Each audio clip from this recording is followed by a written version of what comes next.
সাব্বাস কাকু সাবাস, ইউনুস কাকু সাবাস। অনেক আমার উপর রাগ হবেন যে ভাই ডক্টর মোহাম্মদ ইউনুস ক্ষমতা ছাড়ার আগে একটা কেয়ামত ঘটাই দিচ্ছেন।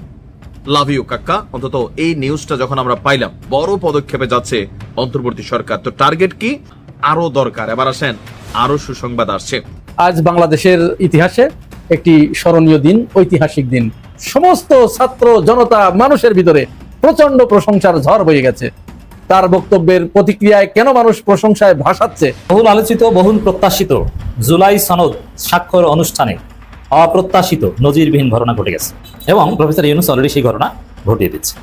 সেনাপ্রধান মিস্টার ওয়াকারুজ্জামান যাই করুক, তিনি যে লাইনেই থাকুক না কেন, পুরো সেনাবাহিনী এখন সঠিক লাইনে, বিশেষ করে আমাদের সৈনিকরা অলওয়েজ সঠিক লাইনে। জুলাই যোদ্ধাদের অসম্মান করে বাংলার মাটিতে কেউ বাঁচতে পারবেন না। এটা ডক্টর মোহাম্মদ ইউনুস হোক, এটা পুলিশ হোক, র্যাব হোক, আর বাংলাদেশের আওয়ামী লীগ, বিএনপি, জামাত, জাতীয় পার্টি, কোনো রাজনৈতিক দল হোক, কেউ রক্ষা পাবেন না। কিন্তু সে সেটা করে নাই, সেটার শেষ দেখতে চাইছে। সবার আগে আমরা যে উদ্দেশ্যে এই আন্দোলনটা করছিলাম বা বাংলার মানুষ করছে, আর বাংলার মানুষ রাস্তায় নেমে আসছিল যে দেশটাকে আগের নিয়মে চলতে দেওয়া যাবে না, দেশে কিছু সংস্কার দরকার, সেইগুলো করা প্রয়োজন। সেনাপ্রধান ওয়াকারুজ্জামান সহ সেনাবাহিনীর খুন গুমের সাথে জড়িত সেনাবাহিনীর অফিসারদেরকে হুঁশিয়ার করলেন জাতিসংঘের মানবাধিকার কমিশনের চেয়ারম্যান বলকান। জুলাই যোদ্ধাদের অসম্মান করে বাংলার মাটিতে কেউ বাঁচতে পারবেন না। এটা ডক্টর মোহাম্মদ ইউনুস হোক, এটা পুলিশ হোক, র্যাব হোক, আর বাংলাদেশের আওয়ামী লীগ, বিএনপি, জামাত, জাতীয় পার্টি, কোনো রাজনৈতিক দল হোক, কেউ রক্ষা পাবেন না। কিন্তু এই জুলাই সনদে যদি জুলাই যোদ্ধাদের দাবি দেওয়া না থাকে, জুলাই যোদ্ধাদের সম্মান না থাকে, জুলাই যোদ্ধাদেরকে নিয়ে যদি কথা না থাকে, এই কাগজকে আমরা ছিঁড়ে ফেলে দিতে দ্বিধা করব না। কারণ জুলাই যোদ্ধাদের যদি আমরা সম্মান দিতে না জানি, তাহলে 24-এর এই জোয়ার, এই রক্ত, এই সব কিছু বৃথা চলে যাবে। স্বৈরাচার শেখ হাসিনা আবারও ফেসিবাদ করার সুযোগ পেয়ে যাবে। তাই এই জুলাই যোদ্ধাদেরকে অবমূল্যায়ন করে আমরা শুনতে পেয়েছি যে আজকে স্বাক্ষরিত হতে যাচ্ছে জুলাই সনদ, যেখানে হাসি খুশি আনন্দ উল্লাস নিয়ে বিএনপি স্বাক্ষরিত করার জন্য সবার আগে প্রস্তুতি নিয়েছে। বিএনপি যেখানে সবার আগে প্রস্তুতি নিয়েছে, জামাত, এনসিপি, ইসলামী আন্দোলন সহ অন্যান্য দলগুলা পিছিয়ে আছে। সর্বশেষ জামাত সহ অন্যান্য দলগুলা স্বাক্ষরের বিষয়ে সিদ্ধান্তে আসছে বলেও আমরা জেনেছি। কিন্তু তারা সর্বশেষ স্বাক্ষর করবেন তখনই যদি না তাদের যে পরিকল্পনা, তাদের যে প্রস্তাবনা, সেইগুলা যদি বাস্তবায়ন হয়। সেগুলা যেন বাস্তবায়ন না হয়, সেই জন্য কিছু ষড়যন্ত্রকারী উপদেষ্টারা নাকি বিভিন্ন ধরনের চাল তৈরি করছেন। এরই মধ্যে বেশ কিছু উপদেষ্টারা জড়িত, সাথে বিএনপির মনোভাব নিয়ে, বিএনপির সাথে যোগসাজ করে এই জুলাই সনদের ভিতরে জুলাই যোদ্ধাদের অবদান এবং সংবিধানে স্বীকৃতি না দিয়ে শুধুমাত্র সাদা কাগজে সিগনেচার করে এই 24-এর জোয়ারকে আমরা লালন করতে পারবো না। ইতিমধ্যে আমরা দেখতে পেয়েছি এই বিষয়ে বিভিন্ন দালালদের বিভিন্ন দালালিমূলক বক্তব্য, এবং বিএনপিকে সামনে রেখে অনেকে দালালি শুরু করে দিয়েছেন। আমরা দেখতে পেয়েছি দালালরা বলছে যে এখানে সই করার পরে না এটা আইনি স্বীকৃতি লাভ করবে। কিন্তু আইনি স্বীকৃতি লাভ করবে সেই কথা যদি আগে লিখিত না থাকে, এবং আইনি স্বীকৃতি না এনে যদি আমরা আগামী 26 সালের নির্বাচন নিয়েছে আনন্দ গণ পরিবেশে নির্বাচনের স্বপ্ন দেখছি, সবকিছু ব্যঙ্গে চুরমার হয়ে যাবে। কারণ এই জুলাই সনদের উপর ভিত্তি করেই আগামী জাতীয় সংসদ গড়ে উঠবে। ভারত বিরোধী, ইসলাম বিরোধী এবং আওয়ামী লীগকে, জাতীয় পার্টি সহ 14 দলকে নিষিদ্ধের বিষয়টাও এই জুলাই সনদে থাকতে হবে। যদি এই জুলাই সনদে আওয়ামী দালালদের নিষিদ্ধের বিষয় না থাকে, তাহলে আওয়ামী দালালরা আগামী সংসদে হোক, না হলে তার পরের সংসদে হোক, তারপরে তারা শক্তিশালী অবস্থান দেশে গঠন করে তারপরে এই জুলাই যোদ্ধাদেরকে হত্যা করবে, তাদেরকে বেঁচে থাকার অধিকার দিবে না। এই 24-এর যোদ্ধাদেরকে বাঁচিয়ে রাখতে হলে তাদের মত, তাদের পরামর্শ, তাদের পরিবারের পরামর্শ অবশ্যই এই জুলাই সনদে থাকতে হবে। তাদের পরিবারের সদস্যরা গত 2 দিন যাবৎ ঢাকায় বিভিন্ন আন্দোলন, বিভিন্ন সেমিনার, বিভিন্ন টেবিল টক করে যাচ্ছে, কিন্তু আজকে তারা সংসদ ভবনের ভিতরে ঢুকে পড়েছিলেন। আমরা শুনেছি যে তারা দেয়াল এটকিয়ে টপকিয়ে এবং তারা ব্যারিকেড ভঙ্গ করে গিয়ে ভিতরে গিয়ে চেয়ারে বসে তারা তাদের প্রতিবাদ জানিয়েছে। এই প্রতিবাদ জানানোর অধিকার তাদের আছে, কারণ তারা কেউ হাত হারিয়েছে, কেউ চক্ষু হারিয়েছে, কেউ পা হারিয়েছে, কেউ এক একজন এক একটা অঙ্গ প্রত্যঙ্গ হারানো মানুষ গিয়ে যদি বলে আমাদের এই হারানো জন্য আমরা এখানে ন্যায্য অধিকার পেতে এসেছি, তাদের উপরে পুলিশ হানা দিয়ে একজন মানুষের প্লাস্টিকের হাতটি ছিটকে পড়ে গিয়েছে, যেই হাত সে 24-এর যুদ্ধে এই স্বৈরাচার শেখ হাসিনাকে দিল্লিতে পাঠানোর জন্য যার হাত চলে গিয়েছে, তার হাত যদি আজকে মায়ের খেয়ে সংসদ ভবনের সামনে দূরে কোথাও ছিটকে পড়ে, তাহলে এর জবাব কড়াই গন্ডায় দিতে হবে উপদেষ্টাদেরকে। কোন উপদেষ্টারা নির্দেশনা দিয়েছে তাদের উপরে লাঠিচার্জ করতে? কেন তাদের কথা, তাদের বক্তব্য নেওয়া হচ্ছে না? সেই জবাব কিন্তু, হিসাব কিন্তু একেবারে কড়াই গন্ডায় জনতার সামনে দিতে হবে।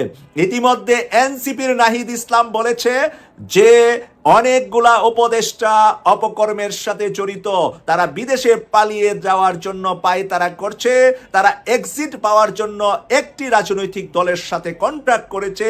সেই রাজনৈতিক দলের নাম সবার কাছে ওপেন এখন, সেটা হলো বাংলাদেশ জাতীয়তাবাদী দল বিএনপি। তিন বাহিনীর প্রধান কই? তিন বাহিনীর প্রধান কেন ছিল না? ওনারা তো ভাই ওই যে পূজার অনুষ্ঠানও যায়, আমি দেখছি পূজার অনুষ্ঠানও ওনাদেরকে বক্তব্য দিতে দেখছি।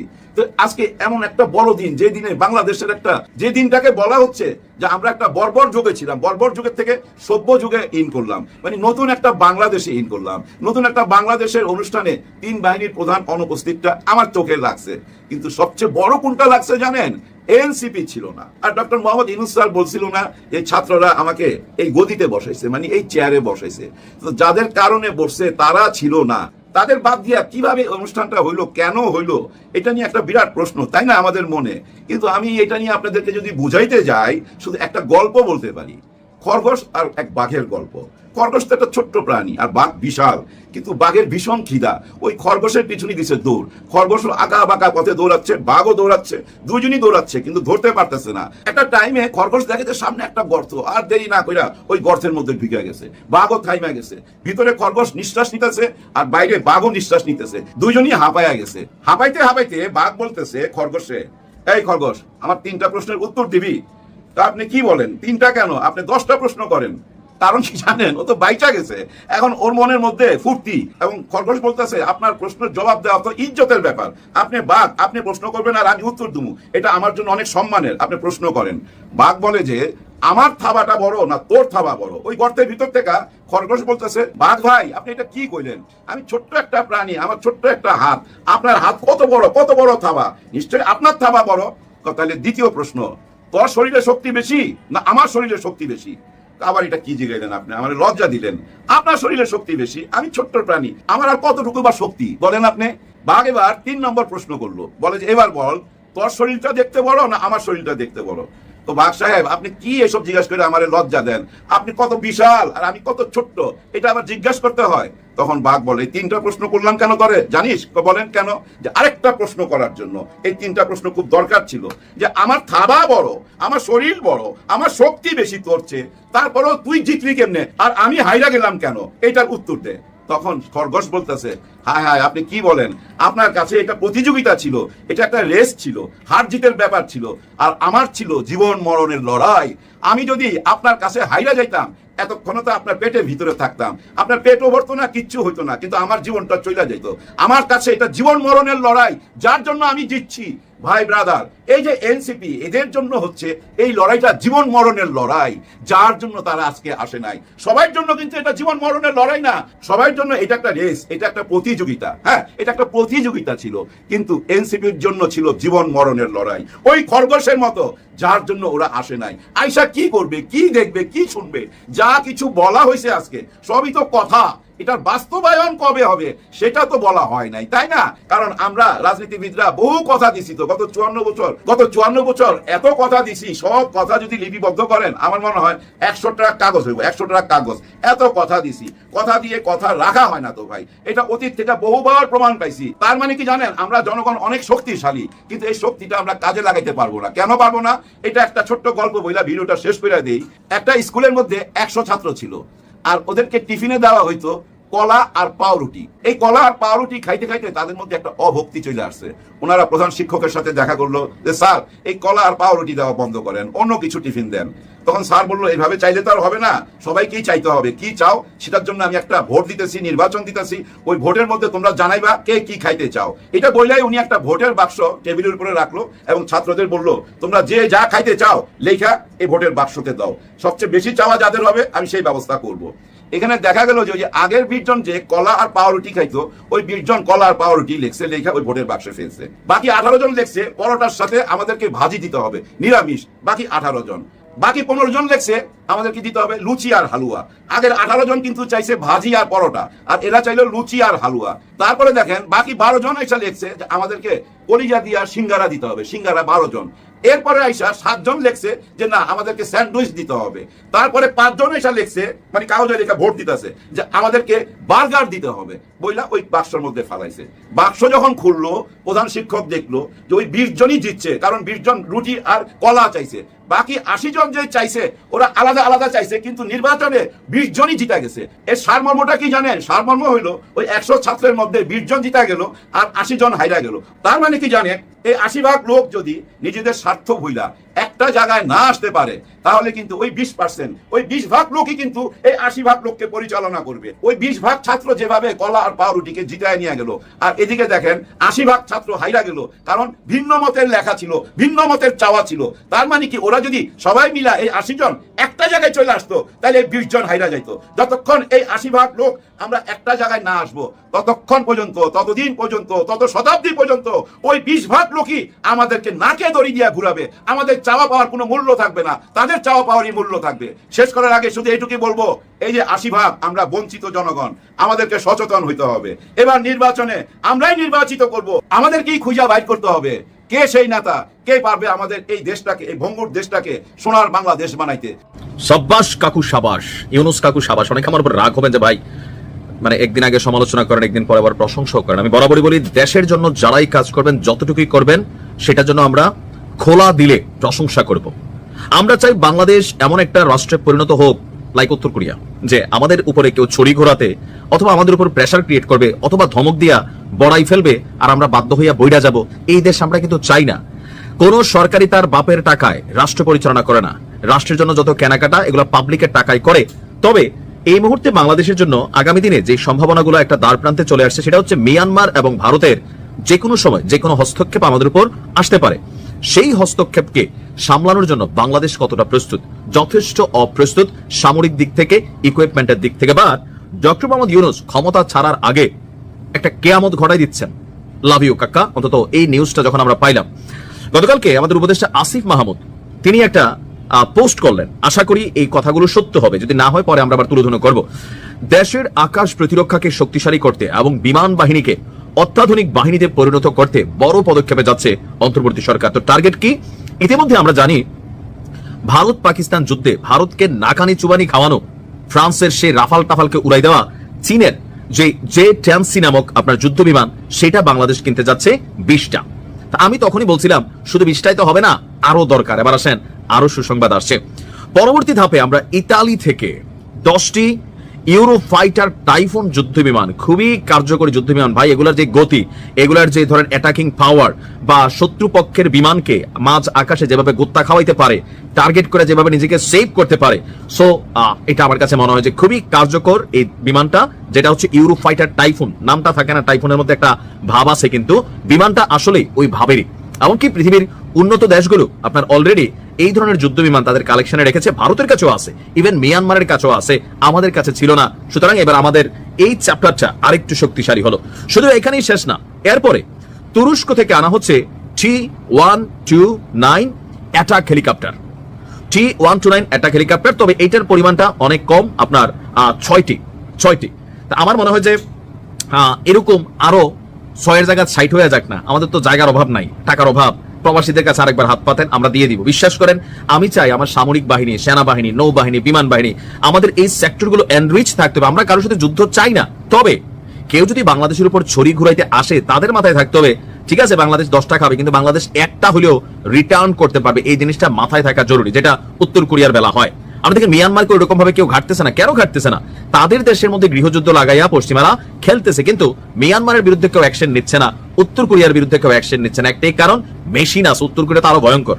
তো সেই ক্ষেত্রে বাংলাদেশকে শক্তিশালী করতে, সার্বভৌমত্ব, নিরাপত্তা নিশ্চিত করতে যে কোনো পদক্ষেপ যেই সরকারি নিয়োগ, টাকা তো রাষ্ট্রের, ডক্টর ইউনূস নিজের পকেট থেকে দিবে না। বাট এই যে সিদ্ধান্তটা নিচ্ছে, এই সিদ্ধান্তগুলাই কেন আরো আগে নেওয়া হলো না? নাকি বাজেটে কুলায় না? কারণ এখানেও হাজার হাজার কোটি টাকা খরচ হবে, হোক না, এই জিনিসগুলো দরকার। আমরা চাই আমাদের সামরিক ভান্ডার আরো শক্তিশালী হোক, আরো সমৃদ্ধ হোক, যেন যে কোনো পরিস্থিতিতে অন্তত আমাদের উপরে কেউ ছোবল মারলে আমরা ফুস করে উঠতে পারি। সেনাপ্রধান মিস্টার ওয়াকারুজ্জামান যাই করুক, তিনি যে লাইনেই থাকুক না কেন, পুরো সেনাবাহিনী এখন সঠিক লাইনে। বিশেষ করে আমাদের সৈনিকরা অলওয়েজ সঠিক লাইনে। সৈনিকরা গুলি চালাতে রাজি হয়নি বলেই তো জুলাই বিপ্লবে সেনাবাহিনী শেষ পর্যন্ত জনগণের পক্ষে ছিল। জুনিয়র অফিসার এবং সৈনিকরাই আমাদের মূল গর্ব। সিনিয়র অফিসাররাও বেশিরভাগ এখন লাইনে, অনেকের সাথে আমাদের কথাবার্তা হয়। ওয়াকার উল্টোপাল্টা কিছু করাতে পারবেন না। অতএব দর্শক, হ্যাঁ ওয়াকারুজ্জামানও অনেকটা লাইনে, ঠিক আছে, কিন্তু কিছু উল্টোপাল্টা কাজ তো করেছেন। যেমন, যদিও এটা টিকবে না, ওই যে অভিযুক্ত গুম খুনের জড়িত কর্মকর্তাদের জন্য সাব জেল, 5 স্টার জেল, ওটা আমি নাম দিয়েছি 5 স্টার। কারণ ক্যান্টনমেন্টের ভিতরে যে বিল্ডিংকে জেল ঘোষণা করা হয়েছে, ওই বিল্ডিং কি, ওই বিল্ডিংয়ে কি আভিজাত্য, এটা আমি জানি। দর্শক, অবস্থা দৃষ্টিতে মনে হচ্ছে যে সেনাবাহিনী সঠিক লাইনে এবং ইউনূস সরকারের সাথে পুরো সেনাবাহিনী আছে, সেনাবাহিনীর অফিসার, অন্যান্য যারা আছে সবাই আশ্বস্ত করছে সরকারকে যে না, কোনো সমস্যা নেই, ঠিক আছে। ওয়াকার চাইলে উল্টাপাল্টা কিছু করতে পারবে না এবং ওয়াকার উল্টাপাল্টা কিছু করার সাহস করবে না। যেমন ওইসব সাবজেল বাতিল করে তাদেরকে রানীগঞ্জ বা কাশিমপুরে পাঠানো হবে, ওয়াকার কিছু করতে পারবে না, চেয়ে চেয়ে দেখবেন, কিছু করার নেই ওয়াকারের, এটাই মনে হচ্ছে। এই যে দৃশ্যটা বললাম যে পুরো সেনাবাহিনী সঠিক লাইনে, এই বিচারে তারা সহযোগিতা করতে বাধ্য হবে এবং কোর্ট যদি বলে যে তারা কেরানীগঞ্জ বা কাশিমপুরে থাকবে, কেরানীগঞ্জ বা কাশিমপুরে, কিছু করার থাকবে না। এই দৃশ্য এর প্রমাণ অ্যাডভোকেট তাজুল ইসলামের একটা বক্তব্য। তিনি বলছেন, দেশ রক্ষায় ঢাল হয়ে দাঁড়িয়েছিল সেনাবাহিনী, চিফ প্রসিকিউটর। এটা খুব তাৎপর্যপূর্ণ। এই চিফ প্রসিকিউটর তাজুল ইসলাম, তার তৎপরতার ফলেই কিন্তু সেনা অফিসাররা বিচারের মুখোমুখি হচ্ছে, তারা পাকড়াও হয়েছে, তাদেরকে ধরা হয়েছে, তারা সামনে প্রচলিত জেলে যাবে, এখনো এক প্রকার জেলে আছেন। 22 তারিখের মধ্যে আপনার এই খেলা দেখতে পাবেন, 22 অক্টোবরের মধ্যে। এখানে ওয়াকারকে সমালোচনা করছে এবং সমালোচনা করে অনেক বিষয় আছে। যেমন আমরা এই চেপে ধরেছিলাম যে জেনারেল আকবর পালিয়েছে। এখন জেনারেল আকবর কিভাবে পালিয়েছে, তিনি কেন পালাবেন? একজন সার্ভিং জেনারেল পালানো, এটা রাষ্ট্রের জন্য। বাংলাদেশ সেনাবাহিনী আসলে কি সেনাবাহিনী আছে না কোনো ধ্বংসে বাহিনী হয়েছে? কারণ একজন জেনারেল তো পালাতে পারে না, তার মৃত্যু নিশ্চিত থাকলেও তিনি পালাতে পারেন না। এটাই জেনারেল, এটি অফিসার, এটি সেনাবাহিনী, তিনি পালাবেন না, কিন্তু পালিয়েছেন। কোথাও পালিয়েছে? তাও আবার ভারতে, মানে আমাদের শত্রু রাষ্ট্রের কাছে আমাদের শীর্ষ সামরিক কর্মকর্তারা, এবং অবৈধ অনুপ্রবেশ করেছে, থাকার কথা জেলে, কিন্তু তাদেরকে রাখে 5 স্টার মানের হোটেলে, সঞ্জীবা গার্ডেনে। এবং এর আগে পালাতকদের পাশাপাশি রাখা হয়, আওয়ামী লীগ নেতারা আশেপাশে আছে। কতটা থ্রেটের মধ্যে আমরা আছি চিন্তা করেছেন? এই দায় একজন সার্ভিং জেনারেল পালানোর দায় সেনাপ্রধানের উপর বর্তায়। সেনাপ্রধানকে নিয়ে এই কারণে আমাদের ক্রিটিক আছে। কিন্তু তারপর অ্যাডভোকেট তাজুল ইসলাম বলছেন, দেশ রক্ষা ঢাল হয়ে দাঁড়িয়েছিল সেনাবাহিনী, মানে ভূয়সী প্রশংসা করেছেন সেনাবাহিনীর। এটা তাৎপর্যপূর্ণ। এর অর্থ হচ্ছে যে আমরা শুধু অপরাধীদের বিচার করতে যাই এবং এই অপরাধীদের পক্ষে কেউ নাই, কিন্তু পুরো সেনাবাহিনী আমাদের গর্বের। সেনাবাহিনীকে আমরা রেসপেক্ট করি, সেনাবাহিনী সঠিক লাইনে আছে, চিন্তার কিছু নাই। ওয়াকার উল্টোপাল্টা করলেও কিছু করতে পারবেন না চাইলেও। আর যারা জড়িত গুম খুনের সাথে, তাদের বিচার হবে, কেউ তাদেরকে বাঁচাতে পারবে না। এর দায় পুরো বাহিনীর উপর যায় না, পুরো বাহিনী ঠিক আছে, এটা বোঝাতে চেয়েছেন অ্যাডভোকেট তাজুল ইসলাম। এবং প্রফেসর ইউনূসেরও দৃষ্টিভঙ্গি অনেকটা এরকম। জনমত সেনাবাহিনীর পক্ষে, কিন্তু ওয়াকার সহ অপরাধীদের